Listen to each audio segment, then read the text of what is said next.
皆さんごきげんよう、上川薫です。今回取り上げる話題はウクライナ情勢です。ただし、ウクライナの情勢今非常に激しく政治上で動きがあり、アメリカ、ロシア、ヨーロッパ、そして台湾、この一連の流れをまるっと解説していこうと思います。まず、今大きな動きを見せているのが、アメリカとロシアとの間における双方の大統領が直接会っての会談が準備されています。その準備前として、米ロ高官協議がサウジアラビアの首都リビアで行われました。アメリカの提示する停戦条件について、ロシア側との話し合いを行いました。現在のところ、米ロ首脳会談は来週には行われないだろうとは言われています。しかし、トランプ大統領は4月下旬までにはある程度停戦の話し合いを終わらせて、実際に米ロ間の話し合いの中だけでは、その頃には停戦が発行されるような状況へと持ち込みたいようです。しかし、この話し合いには、ウクライナもヨーロッパも全く関与しない形となっています。ロシア側も、この停戦交渉はアメリカとの2カ国間協議で決定するという方針を示しています。これは、ウクライナやヨーロッパの代表者を交えると、ロシアにとっては条件がまずくなるからです。早期停戦を目指すトランプ大統領は、ロシアにとって非常に都合の良い条件を並べてくれていますから、ロシアにとってはウクライナもヨーロッパの代表者も入ってほしくないのです。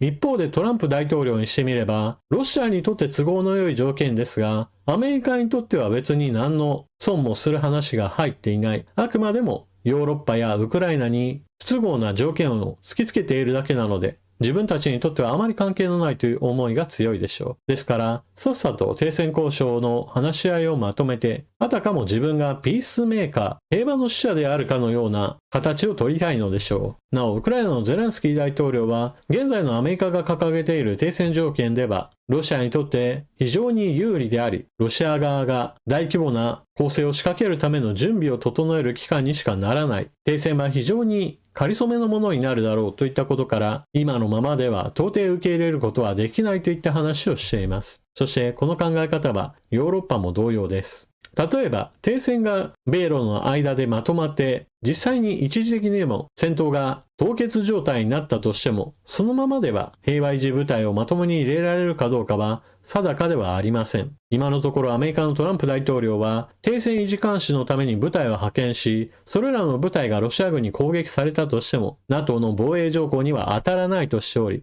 攻撃されたらはい残念でしたねで終わらせようとしています。ですからそのような状態ではとてもではないが平和維持部隊の派遣について話し合える段階ではないとしてドイツが否定的な考えを示しています。また平和維持部隊を送るのは必要な行為であると前向きに検討しているのがイギリスとフランスです。両国はウクライナ軍、ロシア軍に睨み合った状態のままでは平和は維持できないとして部隊の派遣は協議しなければならないとしています。ただしイギリスのスターマー首相はロシア軍による攻撃を受けた場合アメリカもロシアに対する何らかのペナルティを課すようなことを事前に取り決めていなければイギリス単独で行動できるわけではないとアメリカに注文をつけています。そしてこのような話し合いが行われて長期化することはそれだけでもウクライナにとっては問題です。トランプ政権は現在新規の軍事支援を全く発表していない状況でアメリカからウクライナへの軍事支援はあくまでもバイデン政権時代に決まったものが今準備が整ったものから順次送り届けられている状態でこれはいずれつきます。ロシアのプーチン大統領にしてみれば話し合いを長く続ければ続けるほど実質的にアメリカの軍事支援がなくなったウクライナと戦うわけなので今の状況はプーチン大統領にとっては引き延ばしてもいいし停戦合意をしてもいいしといったようなどちらでもロシアにとってはいいというような状況になっています。このような状況下ですからウクライナとしては大きな反撃をする余力はありませんし反撃されないといったことを前提として考えたロシア軍としては都合のいい時に停戦条約を米ロ間で結び、一旦休戦に持ち込めるということを前提とした振り絞ったような攻撃を今は行っています。その一端がわかる話として私はロシア軍がロバや馬を使い始めたといった話を以前行いましたが、この話については当初フェイクニュースではないかといったような話も出ていました。しかし改めて追加の映像も入っています。こちらはロシア軍の前線部で荷物を運んでいるロバの様子です。ロシア国防省としてもロバの使用を認めていることからデマやフェイクニュースではないことは明らかです。しかし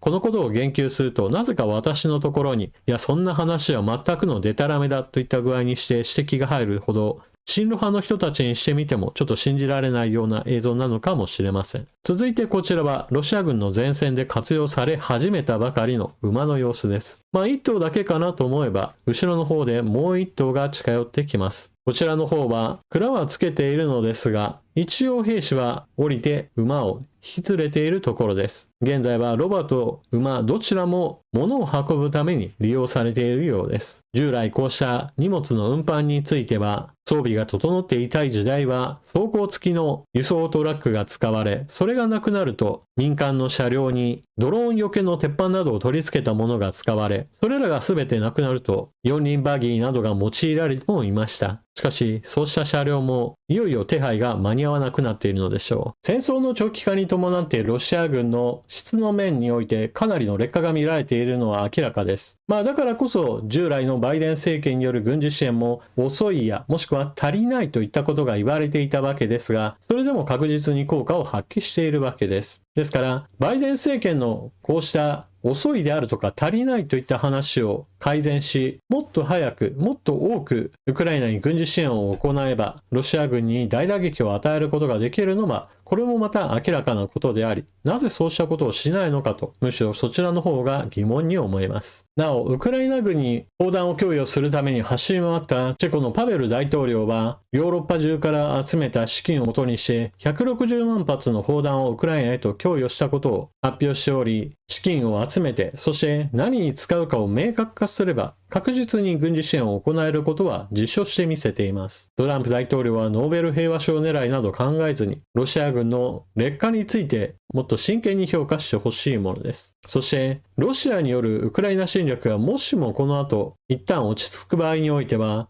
次の戦場となることが想定されているのが台湾です。台湾、防衛費を GDP 比 3% に増額へ、総統がトランプ政権にアピール。台湾の頼清徳総統は、軍事費の増額を表明し、中国に対する防衛力を強化しているとトランプアメリカ大統領に対しアピールした。頼総統は台北での記者会見で防衛支出を GDP 比で 3% に増やすと語ったが、その時期については触れなかった。台湾はこれまで2025年に過去最大の防衛費を支出すると説明していたが、その支出額は推定 GDP の 2.45% 相当で、ここ数年とほぼ同じ水準。安全保障当局との会合を開いた頼総統は、台湾はあらゆる面で米国と協力する用意があると明言。台湾は対米投資を拡大し、米国から製品をさらに購入すると述べた上で、台湾政府はトランプ政権と意思疎通をしていると明らかにした。中国は領土の一部とみなす台湾に対する軍事的な威嚇を強めている。トランプ氏は昨年の選挙中に台湾は GDP の 10% 相当を軍事費に充てるべきだと示唆していた。そして台湾の防衛力強化のためにアメリカからの軍事兵器購入を検討しています。台湾がアメリカから数十億ドル分の兵器購入を検討。巡航ミサイルやロケット砲など、台湾がアメリカから数十億ドル分の兵器購入を検討していることが分かった。ロイター通信が複数の関係数字の情報として報じた。両政府間で交渉に入ったという。台湾として安全保障に積極的な姿勢を示すことで中国に対抗するとともに、半導体貿易をめぐって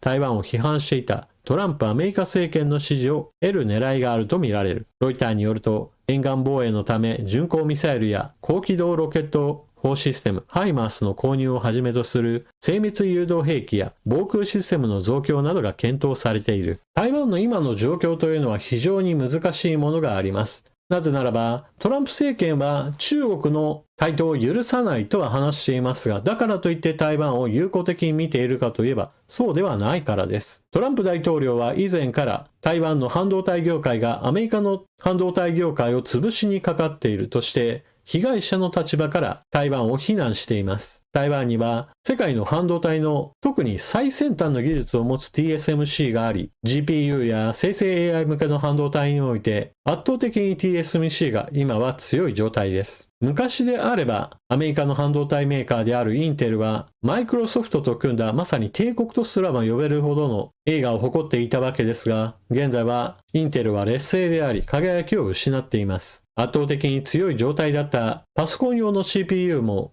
現在は AMD が TSMC に作らせた CPU が一定のシェアを持つようになりましたし、GPU 部門においても全くインテルは力を発揮できていません。その上、次の大きな市場である生成 AI 向け半導体においても、やはりインテルは今のところ負け組です。足元でアメリカのメーカーが負けが込んでいる状況を台湾の半導体業界に対して責任を追及するような言動を繰り返しているがため、台湾としても果たしてアメリカのトランプ政権が自分たちを守ってくれるかどうかは少し疑っている面があります。記事の中でもあったように、台湾が自分の国を守るつもりが本当にあるのであれば、軍事費は GDP の 10% は必要だろうという発言は、実際のところかなり無茶なものであり、戦闘が始まっていない今の段階から GDP 比 10% の軍事費を計上するのはちょっと非現実的です。とはいえ、トランプ大統領がロシアとの間でウクライナの停戦の話し合いを進めている以上、時間を置いてロシアが再び大攻勢をかけるのか、それとも次は中国による台湾攻撃なのかといった話へと進むわけですから、残念ながら今世紀は戦争の時代へと確実に進んでいるように見えます。日本国内ではロシアが侵略をしていようとも、ほっとけばいいという意見が